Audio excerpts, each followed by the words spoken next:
In the previous video, we talked about serif, sans serif, and script fonts, and how each one carries a different personality that helps you communicate the right mood and energy in your designs.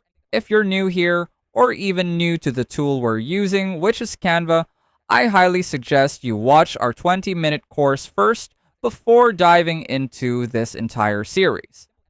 It's a short but comprehensive guide that will teach you everything you need to know to master the tool in just 20 minutes.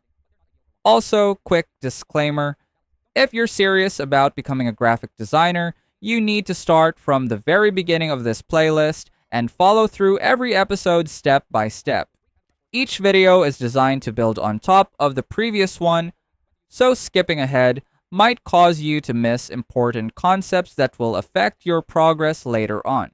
In this episode, we're going to talk about how to pair fonts like a pro in Canva using a simple system that removes all the guesswork, and the goal here is to help you create clean, structured, and visually balanced typography every time you design.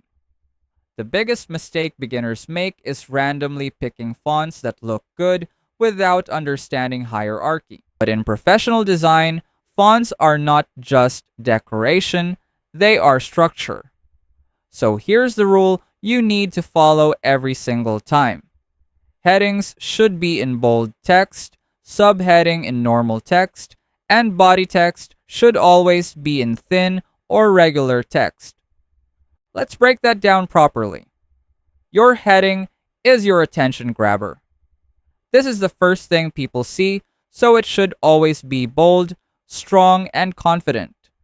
It can be expressive, but it should still be readable at a glance. Your subheading comes right under it and acts as support.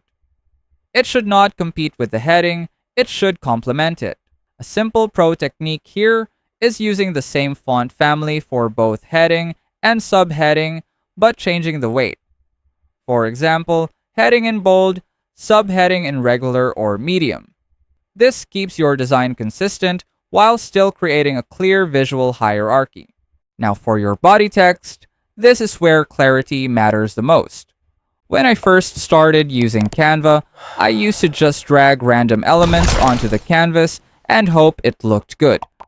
Sometimes it worked, most of the time it didn't. I didn't really understand why some designs looked clean and others felt messy. It honestly felt like I was stuck, like I wasn't improving even though I was practicing. That's exactly why we created these beginner-friendly Canva assets.